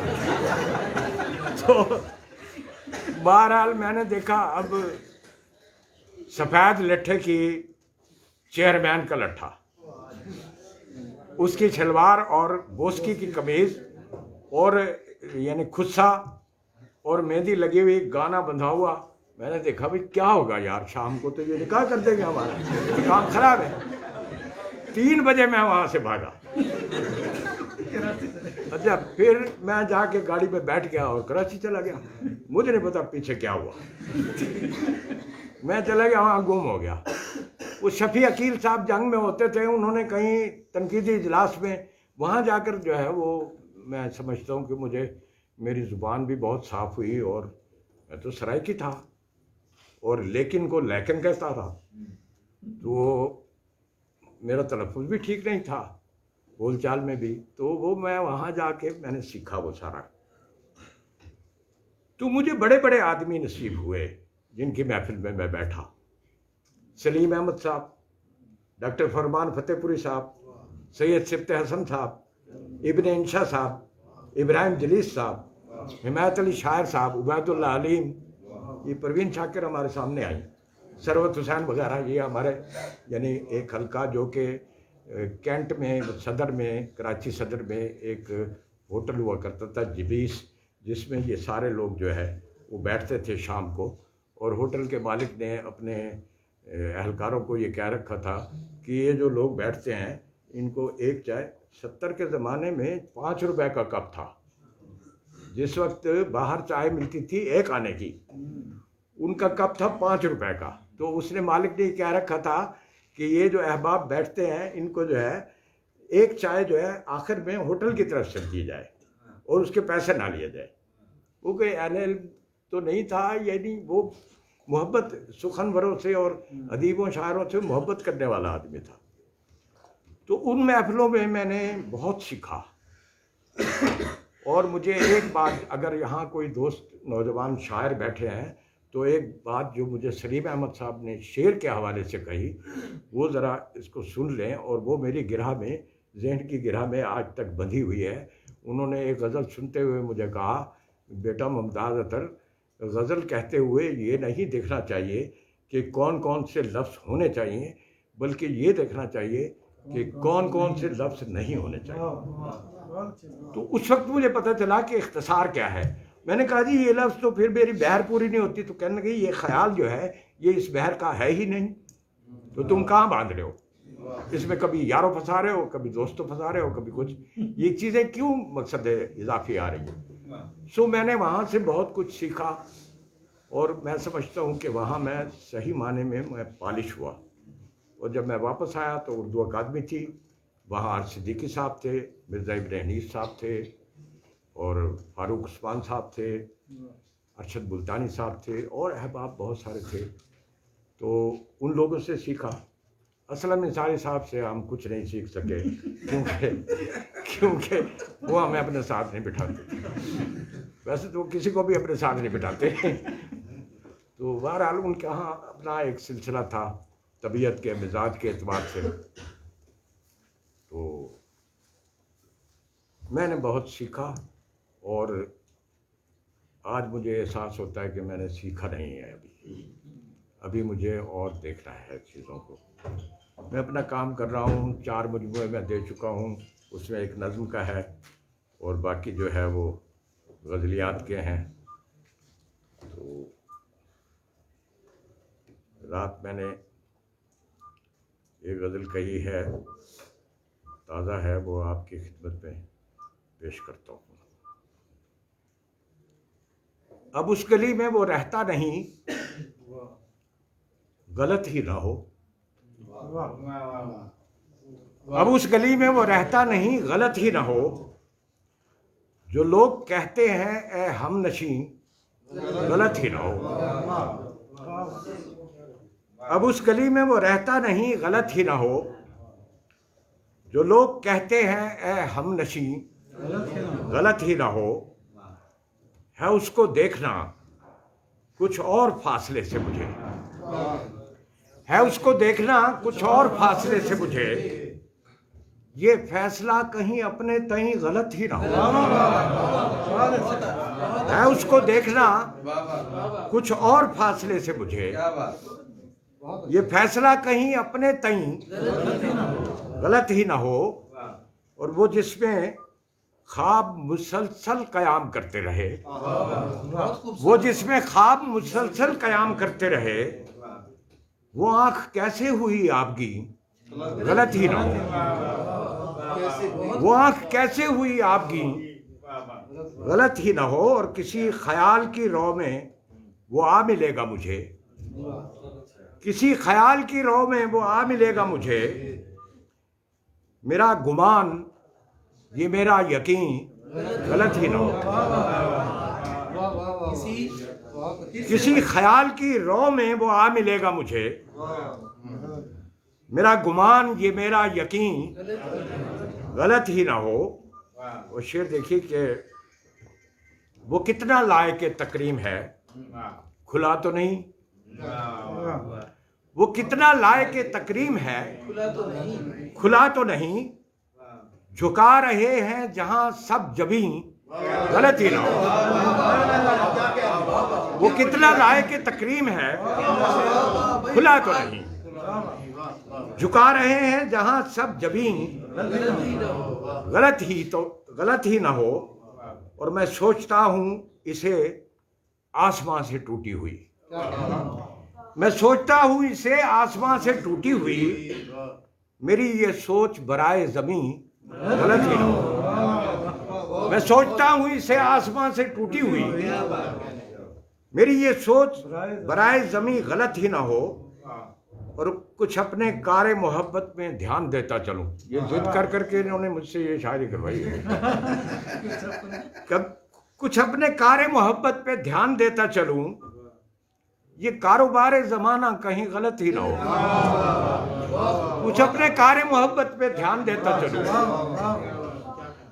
ये कारोबार ज़माना कहीं गलत ही ना हो, ये दिल को धड़का है अथर कि जिंदगी की रविश, ये दिल को धड़का है अथर कि जिंदगी की रविश, जहां से ठीक लगी है वहीं गलत ही ना हो। ये दिल को धड़का है, ये दिल को धड़का है अथर कि जिंदगी की रविश, जहां से ठीक लगी है वहीं गलत ही ना हो। देखिए कुछ और जी, हाँ देखते हैं यार, वो पड़ी होगी तो कहीं मिल जाएगी, वैसे याद हो गया। देखता हूँ मैं, इंशाल्लाह मिल जाएगी।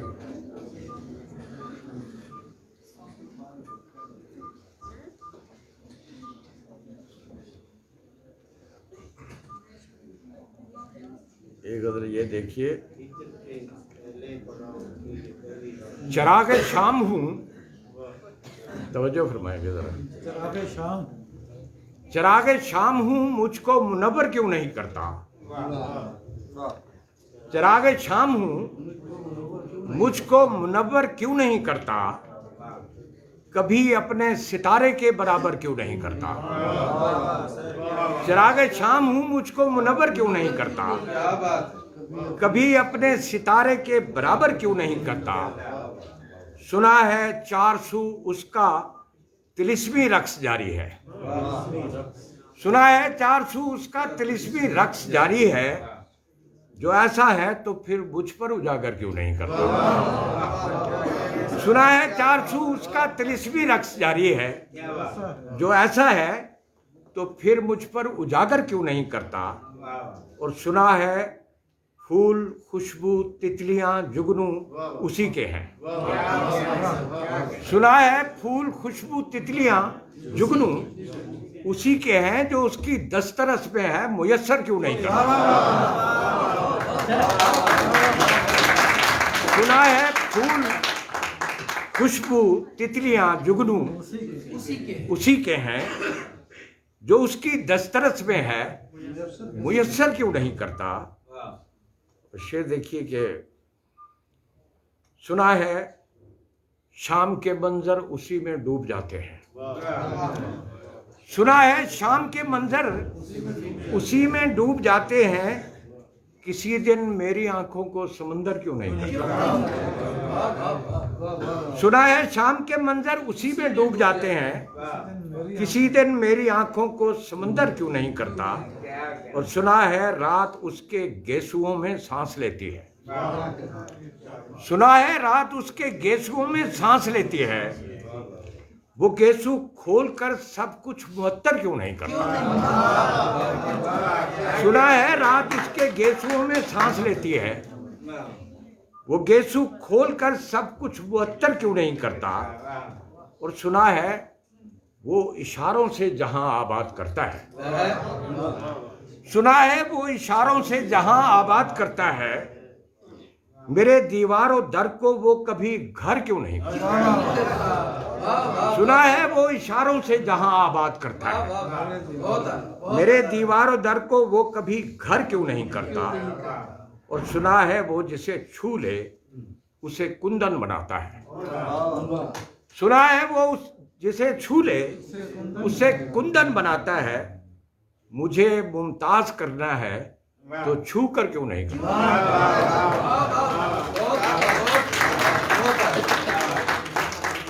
मुझे मुमताज करना है। हाँ, ये एक कुछ शेर और देखिए, जब आप बोर हो जाएं तो फिर मुझे बता दीजिएगा, मैं भाग जाऊंगा। जिन दोनों इश्क था, कोई मुझे दाग नहीं चाहिए, मुझे थोड़ी सी तवज्जो चाहिए प्लीज। जिन दिनों इश्क था आजार हुआ करते थे, जिन दिनों इश्क था आजार हुआ करते थे, हम किसी हिज्र में सरशार हुआ करते थे। जिन दिनों इश्क था आज़ार हुआ करते थे, हम किसी हिज्र में सरशार हुआ करते थे, इब्तदा ही से इन आँखों पे सितम होता था, इब्तदा ही से इन आँखों पे सितम होता था, ख्वाब उस वक्त भी मिस्मार हुआ करते थे। इब्तदा ही से इन आँखों पे सितम होता था, ख्वाब उस वक्त भी मिस्मार हुआ करते थे। उसे देखिए कि धूप जब शहर पे नाराज हुआ करती थी, बहुत खूबसूरत। धूप जब शहर पे नाराज हुआ करती थी, हम तेरी राह में छतनार हुआ करते थे। धूप जब शहर पे नाराज हुआ करती थी, हम तेरी राह में छतनार हुआ करते थे। छतनार हुआ करते थे और जिस जगह तुझको संवरने की तलब होती थी, जिस जगह तुझको संवरने की तलब होती थी, हम वहां आईना बरदार हुआ करते थे।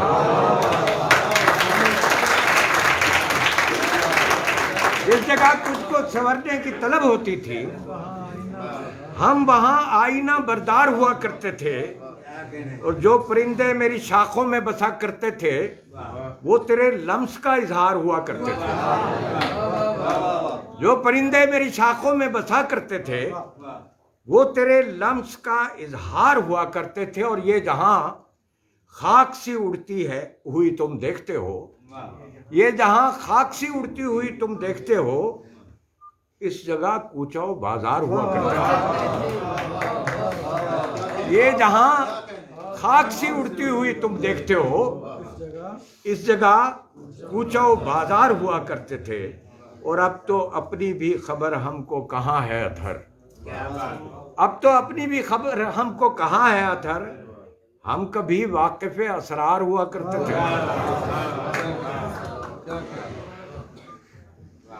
और बस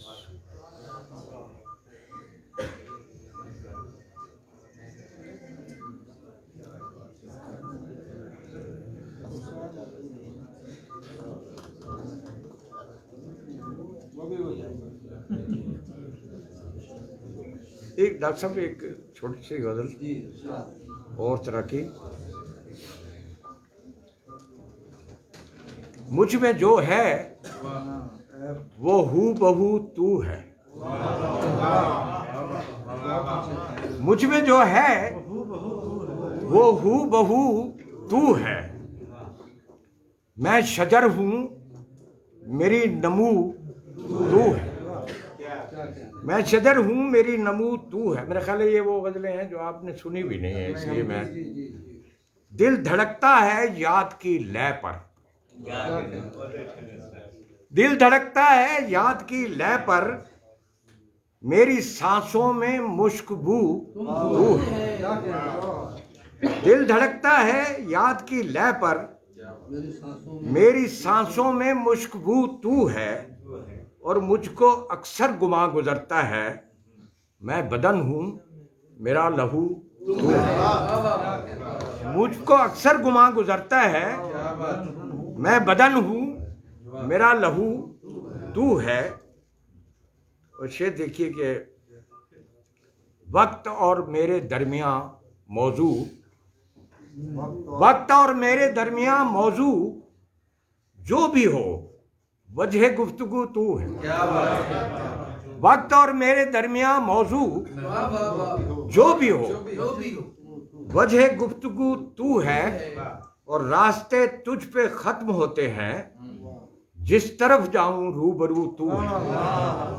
रास्ते तुझ पे खत्म होते हैं, जिस तरफ जाऊं रूबरू तू है।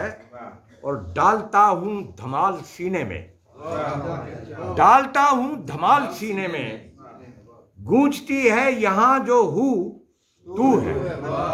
डालता हूं धमाल सीने में, गूंजती है यहाँ जो हू तू है। और खो दिया खुद को भीड़ में अथर, मेरे अंदर की जुस्तजू तू है। बस ये बस भाई ये दोस्त अहबाब जो है वो उकता न जाएं। आप तो कह रहे हैं और सुनाएं। मैं वो गज़ल तलाश कर रहा हूँ, अगर वो मुझे मिल गई तो मैं पेश करता हूँ।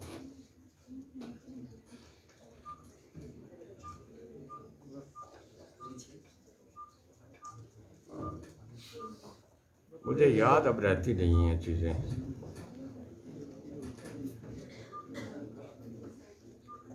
ये देखिए नई गज़ल है कि जो चेहरा लौ के मुकाबिल दिए में रहता है, जो चेहरा लौ के मुकाबिल दिए में रहता है, उसी का अक्स मेरे आईने में रहता है। और महक रहे हैं दरो बाम उसकी खुशबू से, महक रहे हैं दरो बाम उसकी खुशबू से, वो खुश खिसाल मेरे आंगने में रहता है। ये आंगना कोई नया लफ्ज़ बनाने की कोशिश की है, जसारत है, पर आप लोगों के सामने तो ये गलत ही है।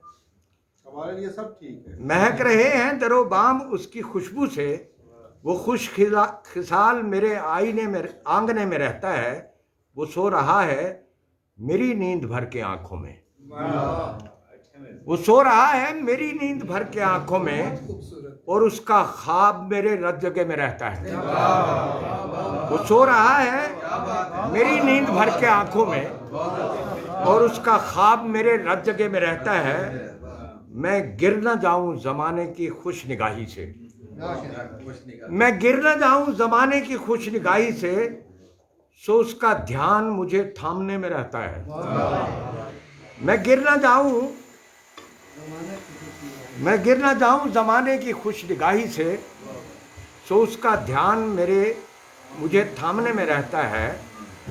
तो शेर देखिए कि दुखों की भीड़ से निकलूं तो एक नया मंजर, दुखों की भीड़ से निकलूं तो एक नया मंजर मेरे गुमान के एक दायरे में रहता है।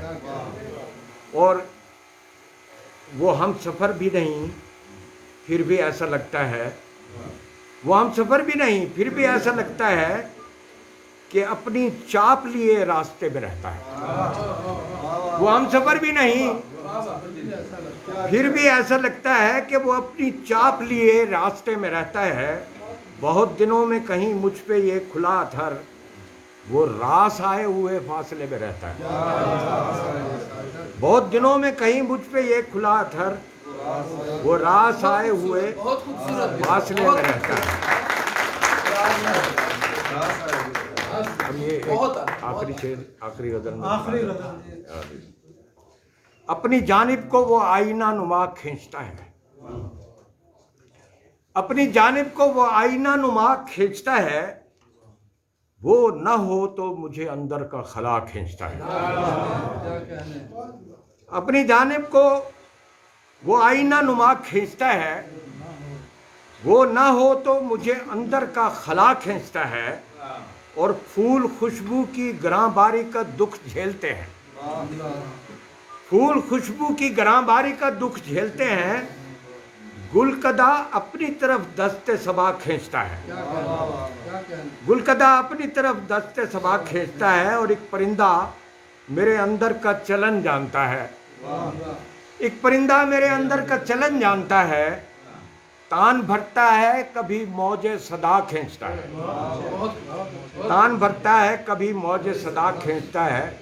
वो शेर देखिए कि शाम को चेहरे दिखाती है लरसती हुई लौ, शाम को चेहरे दिखाती है लरसती हुई लौ, अपनी जानिब मुझे मिट्टी का दिया खींचता है। शाम को चेहरे दिखाती है लरसती हुई लौ, अपनी जानिब मुझे मिट्टी का दिया खींचता है। और शेर देखिए कि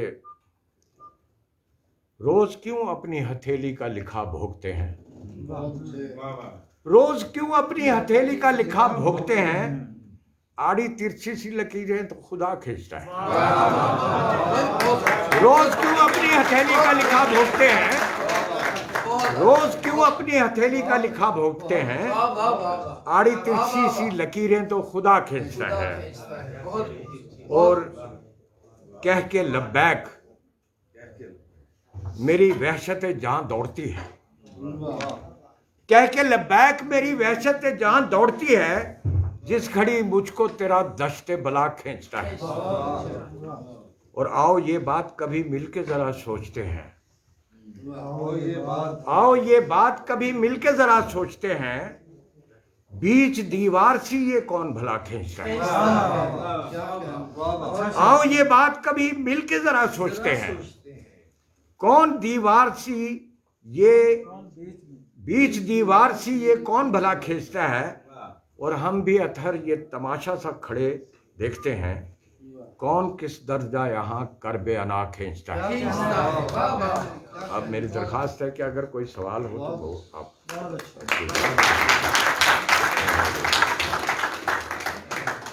सवाल आप में से कोई करना चाहे? जी अच्छा। चूँकि सर आपने हमें अपने शेरी जवानिया के तजर्बे में शरीक किया, अब हम शेर की बुनत के तजर्बे में भी शरीक होना चाहेंगे। मैं सर तो आपका तस्वुर शेर जानना चाहूँगा, क्योंकि हर किसी की, हर शायर की कोशिश होती है कि उसकी शायरी ज़्यादा अरसे तक जिए, जिंदा रहे और हर ज़माने में उसकी पजीराई हो। तो इस कोशिश या इस मकसद के हसूल के लिए आप शेरी तजर्बे में कौन से महासिन इस्तेमाल करते हैं और कौन से मायब से बचने की कोशिश करते हैं? कोशिश करता हूँ कि नया कहने के लिए अपनी लफ्ज़ियात को भी तब्दील कर दूँ, अलामतों इस्तारों को भी तब्दील करूँ। और जब तक मैं अपने आप को अंदर से तब्दील नहीं करता तो मेरा बाहर भी तब्दील नहीं होता और मैं नया नहीं कह सकता।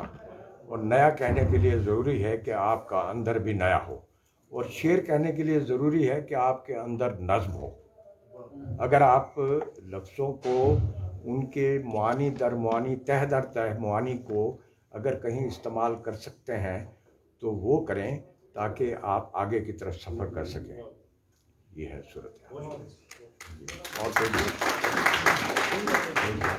सर मेरा सवाल ये है, बेसिकली नो आमिर जो शुरा हैं अभी लिखना मतलब शुरू करें, उनके लिए ये है कि उरूज जब जानते हैं, उरूज से पहले वो समझते हैं काफिया रदीफ जो है ना शेर की कुल कायनात थे, वो इसमें लिखते हैं। लेकिन जब उनको पता होता है कि बैर भी चीज़ एक है और उरूज भी है, जब वो उरूज सीखते हैं फिर वो अपनी जो पिछली जो शायरी है मतलब अच्छी तरीके से वो करना भूल जाते हैं, कि मतलब वजन को फिट करते करते अपना ख्याल वो भूल जाते हैं। इसके लिए सर जो नो आमिर शोरा हैं वो पहला ख्याल अपना सिलेक्ट करें या वजन के मुताबिक, इसके बारे में आप जो है नो आमिर शोरा के लिए कौन सा मशवरा देंगे? एक गुजारिश ये है कि ये सीखने का अमल है, मश्क का अमल है।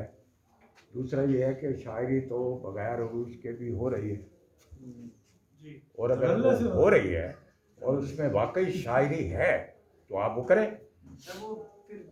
नसरी शायरी तक तो हम पहुंच गए हैं ना, नसरी नज़्म तक, और उसको कबूलियत हो रही है, और कबूलियत आम अभी नहीं है, लेकिन उसको कबूलियत अदबी हलकों में हो रही है।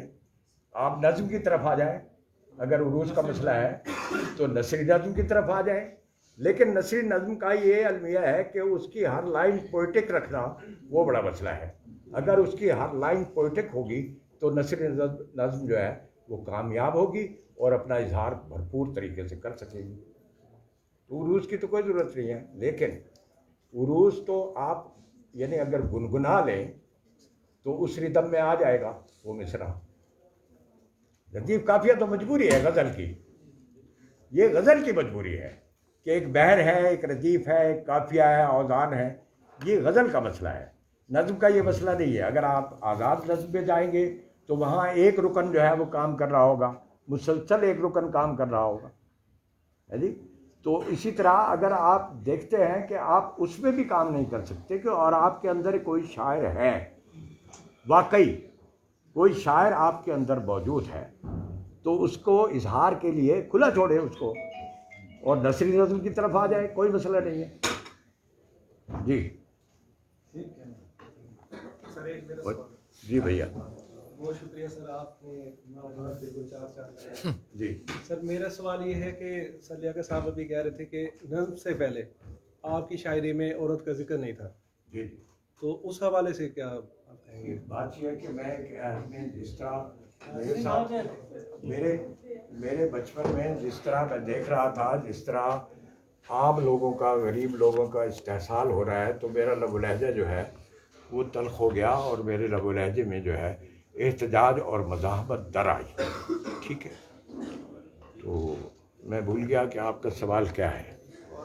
कि औरत वाला, भाई औरत हमारी ज़िंदगी का हिस्सा है, लेकिन मामला ये है कि मैं जो वो मार्बिड रोमांसिज्म है उसका कायल नहीं हूँ।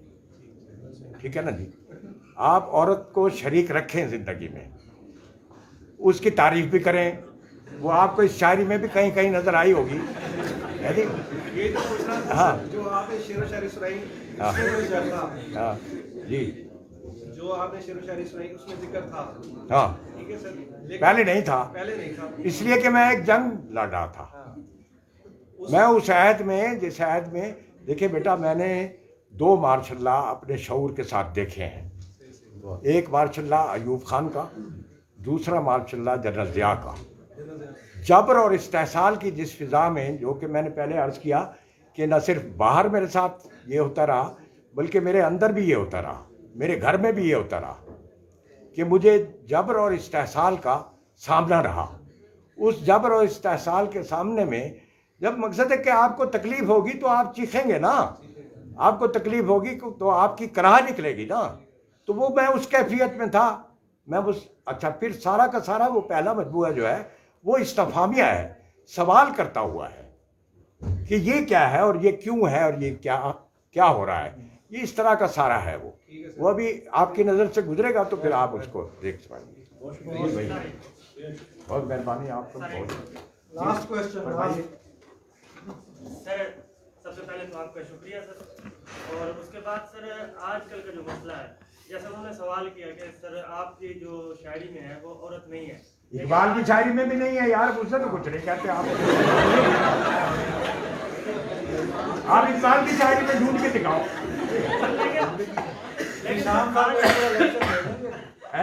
आजकल जो शायरी चल रही है सर, उसमें जो एक अहम मुकाम है सर वो औरत को हासिल है।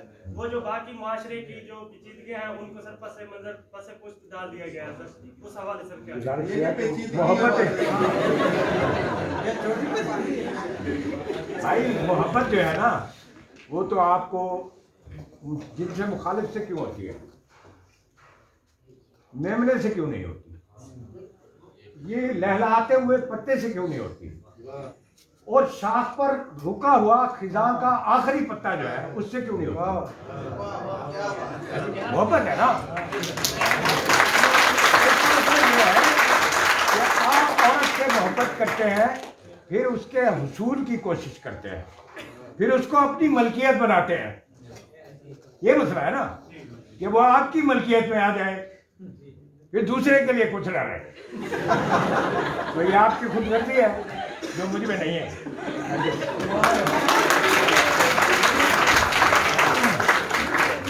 बहुत शुक्रिया अल्लाह मुमताज़ अतर और सब मेहमानों का, और ख़ुसूसी तौर पे हमारे तालिब इल्मों का जिन्होंने इतने वक्त में यहाँ एक सब्र के साथ ये वक्त गुजारा और शायरी भी सुनी, सर्दी को भी इंजॉय किया, मुख्तलिफ वाक़यात भी सुने।